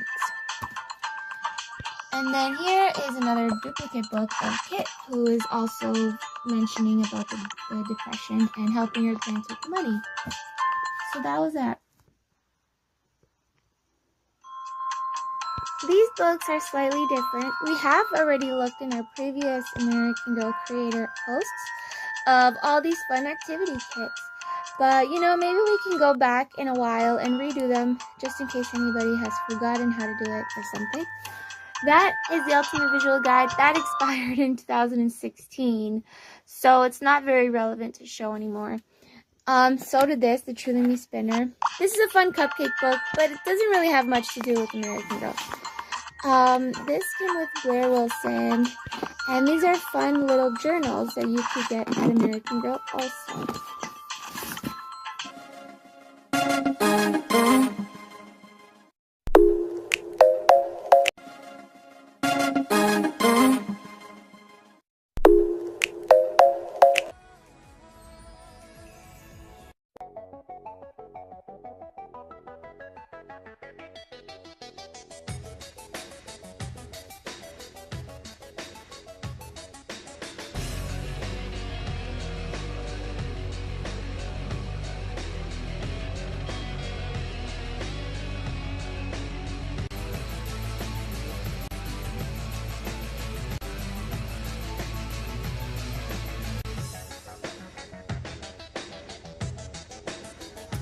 Welcome back to AGC. So this was actually a requested upload, considering I haven't shown Tamagotchis in forever, only because I finished all of them, and then after I finished them I got busy, and then I realized maybe I should restart them again. So I got them laid out, and I will show you my other battery operated toys. But for now, here are my Tamagotchis. So a while ago, I was customizing things into Hello Kitty, so I turned my friends. This was actually a pink one, as you can tell from the rim. This was my Tamagotchi friends, and this is basically where I left off. And the BFF bump, everything is still full from this one, who is his best friend. And so this one and that one bumped together, but I had another one before. This is actually not every Tamagotchi I've owned. I have given away many as gifts or something, so these are the ones that managed to stay. Here is my Hello Kitty one, and this one is my Kuromi one. I thought it'd be nice to customize it as Kuromi. And so the BFF bump is all exchanged and everything, but I will show you what it's like to bump it. So I guess we'll go ahead and do that first before I get on to the other ones. So I did one this morning. I remember you're allowed 5 bumps a day. So let's do another one, BFF bump. And I remember that one heart has to be on the other side, so like the heart has to be one side or the other. So I'm gonna go ahead and bump them. And so, oh, battery just died. That's great. Right in the middle of the video. Okay, I guess I'm gonna have to change it. But it seems to me that they got some jackpot. They got some money. So I'm gonna go ahead and change that really quickly. You know, maybe this is a good educational way of teaching you how to change the batteries. And be careful whenever you customize a Tamagotchi, always leave the backing available so that you can unscrew it. So if you're wondering how to even use a screwdriver, this was actually just purchased at the dollar store. And there's a little thing, a compartment at the back that you screw on, so you can store these little pieces in. I chose this one.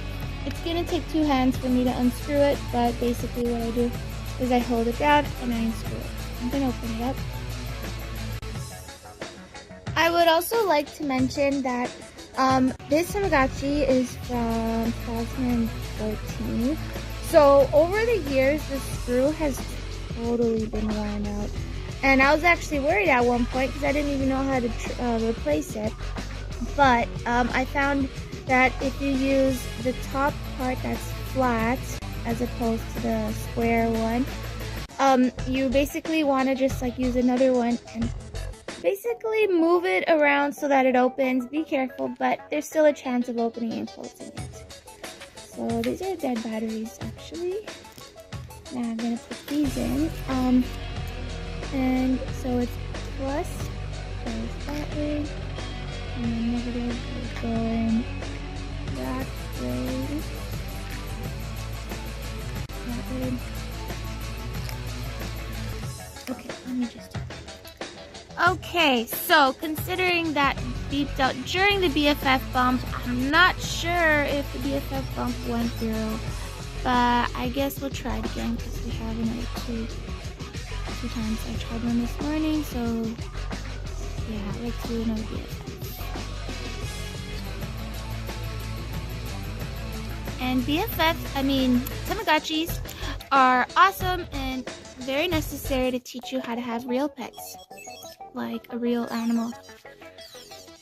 And people think they're probably annoying, but so are real pets. Okay, so my BFFs, what you can do on the Tamagotchi Friends is obviously bump each other, play games. I've actually unlocked them.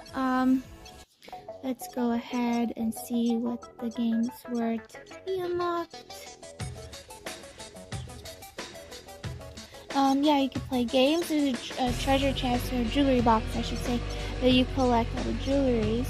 So Flower Count is actually a very long game. And Cake Catch is also fun. I guess I'll just show you what they look like. And it basically just goes by and you gotta choose which cake you want. This game is different because you have to count how many flowers go into the truck and how many go in. So that was 1, now it's back to 0. And then that's 1, and then that's back to 0. And then this one. Okay, well, yeah, that's basically the gist of the Tamagotchi.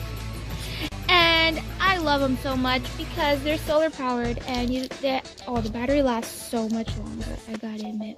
Considering it doesn't seem like it lasts longer, considering it just died during this video, but I had it on for a really long time and it lasts longer than the LED ones. Okay, so now that I showed you those two, I'm gonna go ahead and show you my For You. I actually am restarting it all over again. The best thing about the For You is you don't need a screwdriver. You poke the hole and it opens it up. Oh, and these are all AAA batteries. So this was my For You. I guess I'll go ahead and change the day really quick. And it says today is April the 21st.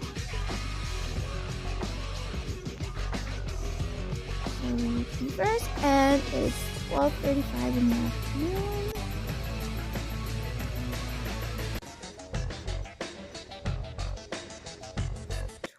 What did I just miss it? 12:35. Doo-doo-doo. Slowly but surely. Okay, there. Oh, and this is your birthday. Mine is July 15th. The best day of the year. Okay, okay, here's funny. You get to choose all your characters. I'm really used to this. I'm gonna always choose my favorite, which are these like little emojis that they let you choose from. I'm gonna choose maybe a star for American Girl. And I'm just doing this quickly because I want to show you what it's like to bump the card. So yeah, we'll leave it at that. And now my egg is gonna come through. I totally forgot it has to hatch as an egg before I bump it. So while that happens, I'm gonna show you the Tamagotchi on and the Tamagotchi on Wonder Garden, which is probably the prettiest one considering it has to do with Alice in Wonderland. Okay, so I'm just gonna put this aside while the egg hatches. Oh, and this strap is really cool. You could attach it anywhere and you won't lose it. So that's like, I guess, the whole purpose, right? Okay, so of course with the Wonder Garden, the on, which I chose my magic one, and I chose the Wonder Garden, you can connect it to the app. I have one in the app right now. My little character is in the tablet right now, but I'll show you my first one, which is this one. I was so excited when it came out because it had everything to do with magic. And so I'll take you there. I have been running it for a while, and then after I restarted, I said maybe I should keep it longer. So it's over 100 years old, this one. And I chose this character. The reason why I had to keep restarting it was because I wanted to choose the character. And I finally settled with this one, which is like this funny little leaf-looking flower kid. And I changed the backdrop to the Star Galaxy and the classic magic background. I have a lot of stuff I've purchased. The accessories are my favorite because they can actually wear them. So there's Afro wig, sunglasses, all these fancy, oh, that's a BFF hat that it connected. Here, let's choose a funny one right now, actually. Let's choose the wig. I think the wig is funny because it actually ends up looking like a little person. So now she's wearing a wig. And just to sum things up, I'll go ahead and take you to the Magic Land, which is also really fun. I've unlocked all of them except this one because that one is like impossible to unlock. You have to, I don't even remember what you have to do, but it's like super impossible. I could not manage that. Oh, oops, so let me go back to the Magic Land. Oh, I passed it again. Okay, sorry. One more time. Okay, now we're gonna go to the Magic Land, and I guess I'll take you to the, it takes us on a little boat ride. And yeah, this one's complaining about something. Okay, sorry. Ah, festival. What are you complaining about? It's hungry. No. Okay. Oh, she's at the Magic Land. Yay, she's on a Ferris wheel. It could do all sorts of funny things in Magic Land. And if you're into Tamagotchi and you like that Harry Potter style, you'll totally like the Magic one. Really cool. And what is this one again? Oh wow, look how much business he did. Oh, illumination. Okay, well that's basically, oh wait, and these little the eco triplets are kidnapping my Tamagotchi to go Easter egg hunting. Okay, well that's that. And I'll show you how to bump it to this one. This one is the Wonder Garden, which is Alice in Wonderland, which is also lots of fun. I'm gonna have to leave, you see, because it's on the still connected to the app. Oh, and if you're wondering how I customize it, I just use paper and stickers. Lots of fun. Okay, return. I would like my Tamagotchi to go home, please. Yes. Yes. I just hold it close enough.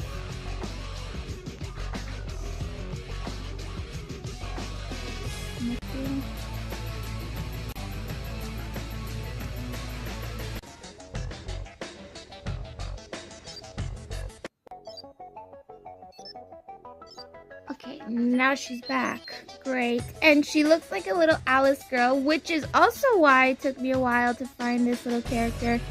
She happens to be 127 years old. The other one was 123 years old. But after 127, no wait, I don't know how many times it took for me to do that, but I finally got a little Alice character, and she's even wearing a little blue dress. So, oh, I didn't even show the items actually for this one. I only showed the accessories. Oops. Let's go to the, oh, and there is a funny little camera here. I guess I'll show you that item. So it keeps pictures in the diary, and the way to take the picture is, there's a whole bunch of fun things in here. I gotta admit, I guess I'll show you the camera, which is special camera. It's not the camera like the pics. This one has it too. It's a camera. It's like a screenshot. It takes a picture of what's happening on the inside. And now we're gonna go ahead and pose for the camera. And I'll just jump to the picture, snap. And that's the picture of Tiffany. Yay, how wonderful. And I'll show you how she gets to the garden. Oh man, see how, oh, the baby hatched. Okay, maybe how many I'm trying to do right now. Okay, so, yeah, you can smile. Let's see if I can top up this card before the baby starts annoying me. Okay, before you. So I have this card. I've used it before many times. I don't know if it's still capable of, I don't even know if that was the right one. I think it was the last button I was supposed to press. Not that one. Oh, I don't remember exactly. I haven't done it in a while. I can't remember if it's the third button or the fourth button, because the 4 U's in Japanese, and you basically have to memorize Japanese when playing this game, or this gachi, unless you memorize the buttons. And what did this one want again? Oh wait, it was this. Ah, okay. I definitely have my hands full. Anyways, I'll show you what it's like to bump these. Let's see now, friends. Friends, what is... Oh wait, I was supposed to take you to the Wonder Garden, wasn't I? Oh well, I'll have to do that after. Okay, so play dates. Yeah, we'll have a play dates. And these two have to go behind each other. Oh! Technical difficulties over here. Okay. What am I doing first? Here, let's do this. For you. Well, I also wanted to say that I made these cases for my Tamagotchis. And you can knit them or crochet them or just use any type of soft fluffy thing. Anyways, I think you can get the idea of how to play with Tamagotchi. And I still have the battery operated toys I should show you.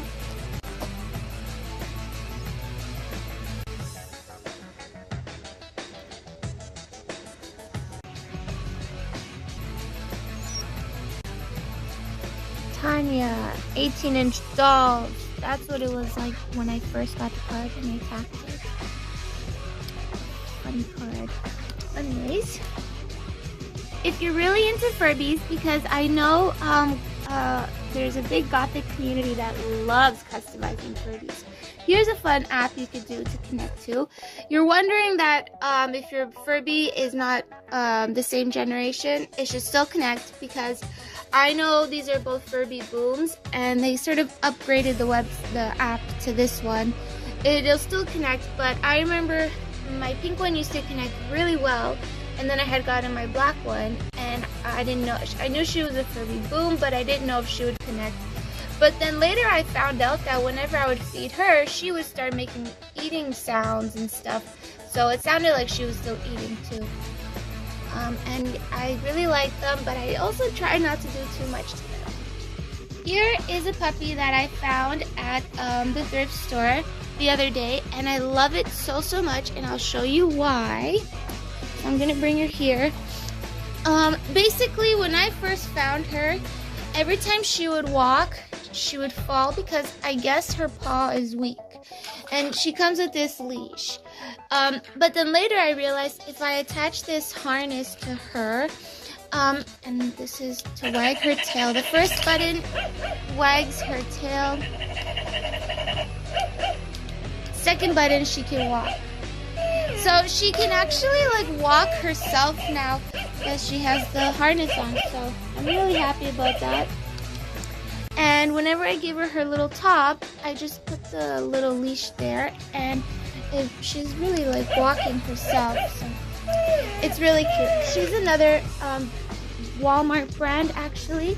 She's Kids Connection. I think that's the name of the toy company. Here are my two For Real friends.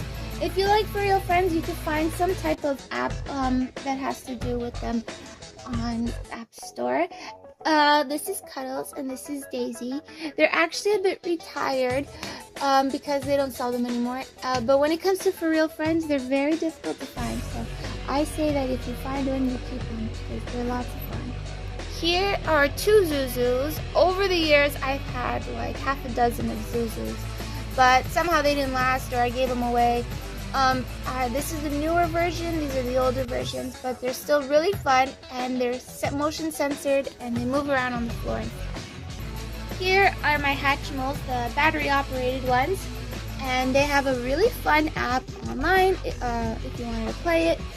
I find some of them at the thrift store, but generally Hatchimals you can collect as eggs, where you sort of open them up and collect the little ones inside.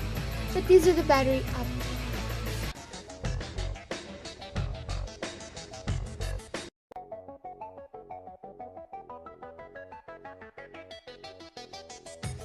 When choosing a Tamagotchi, and you can't go ahead and buy one of these, they also have this really fun app by Bandai where you basically have a Tamagotchi, one of these, but it's inside the app and you look after it. That's fun. The one I'm looking at right now is the ON that has to connect to these two. So that was taking a look at my Tamagotchis. If you're wondering which one I'm going to keep operating, I could start the For You. That one is very demanding, but I do want to collect the entire book, and you can tell he's already upset with me.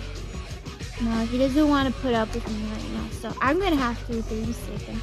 But since these are my two twins, I like to keep them together. The Magic and the Alice in Wonderland one are perfect, and the two friends are Kuromi and Hello Kitty are perfect, so this one's always the odd one out. I will keep operating it, and maybe later I will show you more Tamagotchis.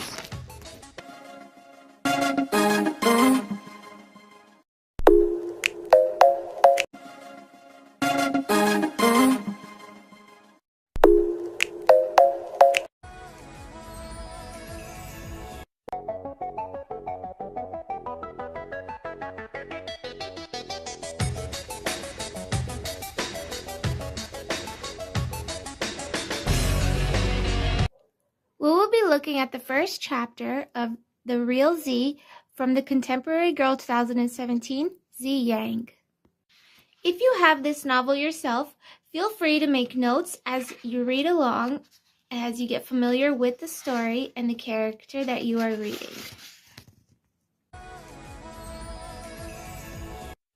Chapter 1, The Z Crew.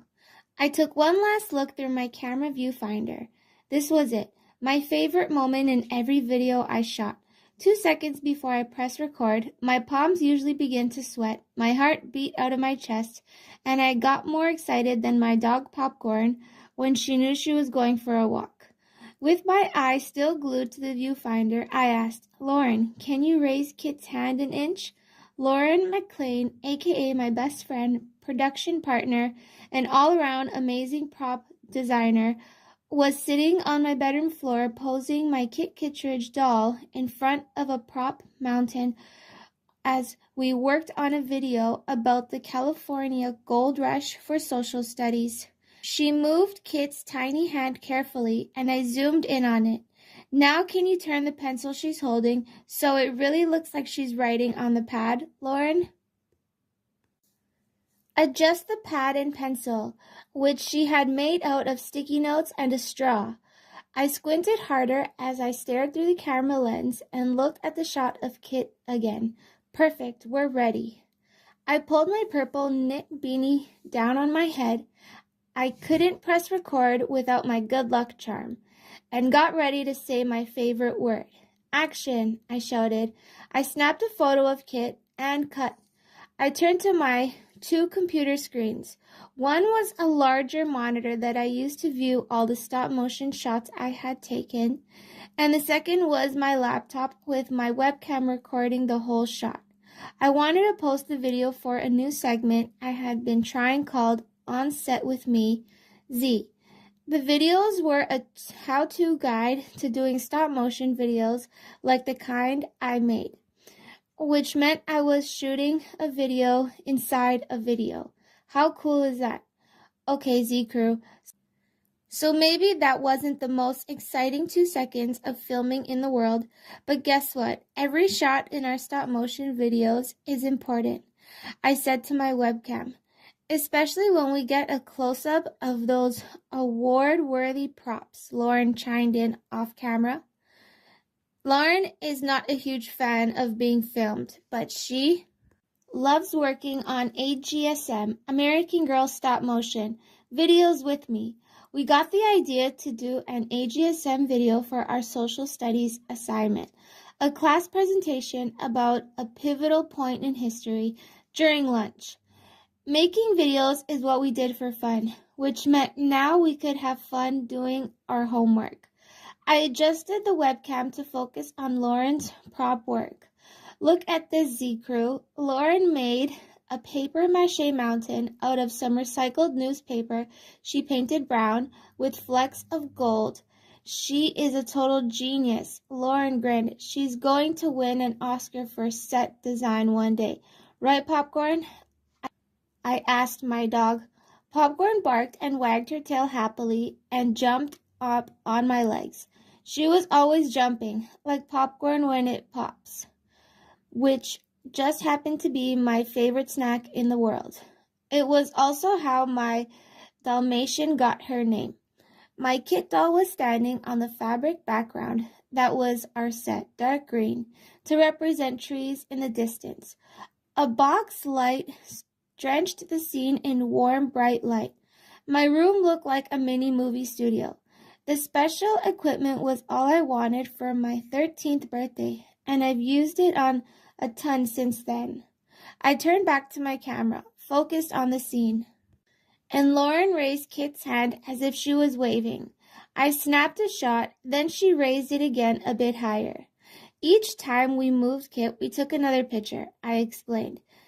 When we edit all the shots together, it will look like Kit is moving, but if we move Kit too quickly, the stop motion will look really jerky.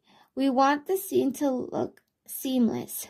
Show them how we map out our stories, Lauren said, sounding excited. She was getting as into our vlogs as I was. I pointed my webcam at a dry eraser board in the open cabinet attached to my desk. Stop motion videos need 12 pictures per second. So far, 1 minute video, that's more than 700 shots. It's easy to get off track or forget something. That's why I map it all out first. I zoomed in on a second whiteboard which had lots of words written in different colors and pictures I'd cut out from magazines. This was my brainstorm board, I explained. It's where the magic happens. You never know when inspiration will strike. Once I have my ideas and my storyboard, I put together a list of all the steps I have to take, like making props, sets, costumes, and exciting to create an awesome video. Just remember, a good editor is nothing without her crew. Sometimes they look at things in a way you didn't even think of. I reached over and grabbed a piece of caramel popcorn from the bowl Lauren was holding. Like this, I said. Lauren had the idea to use caramel popcorn for Gold Rush. I popped the piece in my mouth. After we're finished with our last few shots today, we'll layer on Kit's narration on how the Gold Rush led to the creation of the state of California. The movie is only 5 minutes long, but we've been working on it for 3 weeks, Lauren said. Making videos takes time, I told our viewers, but it's worth it when the video turns out awesome. I caught a glimpse of myself on the monitor and suddenly had one of those "I can't believe I'm doing this" moments. A year ago, I never imagined I'd be with a vlogger or that I'd have thousands of subscribers watching my AGSM videos or my On Set With Me Z videos. It all started one day with my friend Mariella was over. We were watching a video of a cat doing somersaults and a watch next link popped up. I clicked on it and it was a stop motion film featuring American Girl dolls. Lauren, Mary, and I have been making up stories with our American Girl dolls for years, but we never thought about filming them before. I showed my mom, who is a filmmaker herself, and she agreed I should try it. That night, I made a first stop-motion video. It was called Samantha and the Sage of the Dropped Ice Cream Cone. After that, I was hooked. Now my American Girl stop-motion videos have hundreds of thousands of views, and Mom says not a day goes by without me filming something, even if it's just our mail carrier making a delivery. Crunch, crunch, crunch. Was that the sound? Lauren and I turned around. Popcorn's head was buried in our Gold Rush. She'd eaten every last kernel. She looked up and wagged her tail. Lauren and I burst out laughing. "Oh, Popcorn," I scratched her behind her ears. "You're calling break time, huh?" I turned my webcam back toward myself. "I guess that's a wrap, Z Crew out." After dinner, I would do a quick edit of the vlog footage from the shot and then show it to my mom and dad. They viewed all my vlogs before I posted them. Once you put something online for everyone to see, you can never take it back. Dad always reminding me. I helped Lauren pick up the props and put them safely in my closet so Popcorn couldn't trample or eat them again. Kit got a place of honor on my bookshelf with the other dolls who already had their star turns in AGSM videos. Ping! A new email notification popped up on my computer. I slid into my purple desk chair and clicked on the email. "No way," I said aloud. It was from the Cloud Song Seattle Film Festival. The festival had a young filmmaker contest that I'd entered on a whim last month just to see if I could get in. I could feel my heart race. Lauren pinched me. "What's wrong?" Lauren's voice was panicked. Did today's video not save? That was always her biggest fear. It was one of mine too, second only to a movie critic someday giving one of my films only 1 star. The video is fine, but read the email and tell me if I'm dreaming. I couldn't believe what I was seeing. Lauren leaned over my shoulder. "We are pleased to accept Suzanne Yang into the Cloud Song Seattle Film Festival Young Filmmakers Contest to create a short documentary film for the Year's Festival, she read. Using my real name, Suzanne. Everyone calls me Z, but I use my full name for report cards or contests that require your legal name, like this one. Z, this is huge. Lauren clapped my shoulder. It says they want you to create a 10-minute film about your life in Seattle, and the top 2 films will be shown at the festival. She kept reading and then poked me. First prize is $1,500. I can't believe I got in. I felt dazed. I get to make a real movie. Lauren gave me a look. You already make real movies, she mentioned toward my camera and brainstorm board. You're a great filmmaker. I grinned. We're great filmmakers, I said, because after all, we're a team. But this is legit. I quickly read more of the email. It even says the Cloud Song Festival gives you a grant, $300 to rent film equipment for my video to get permits for shooting around Seattle. Lauren's eyes widened. How long do you have? 6 weeks. It wasn't much time, but I could already see the movie coming together in my head. I knew I could do this, even if a teensy part of me was panicked because I'd never been a part of anything this big before. I bet you can do it in 5, Lauren said confidently. Lauren was not only my best friend, she was my own personal cheerleader and her whole soccer teams. She was our middle school star player, but she also always made sure everyone she played with knew that we're MVPs too. I guess I should go downstairs. My dad will be here any minute. I still have math homework to do, and I am not looking forward to 2 pages of multiplying fractions. Lauren's mouth curled into a deep frown. I knew how hard she worked for her good grades. Want to work on our math homework together? I asked. It's okay. I'll wait till I get home. Lauren lifted her backpack. Favorite soccer ball, a neon green and black one, hung from the mesh sack on the front. She grinned suddenly. Want to send a quick video message to Mari, Gigi, and Becca to tell them your big news? Let's do it, I answered. Grabbing my cell phone, the 2 of us sat down on my bed. Popcorn bounded up behind us and stuck her nose between our shoulders.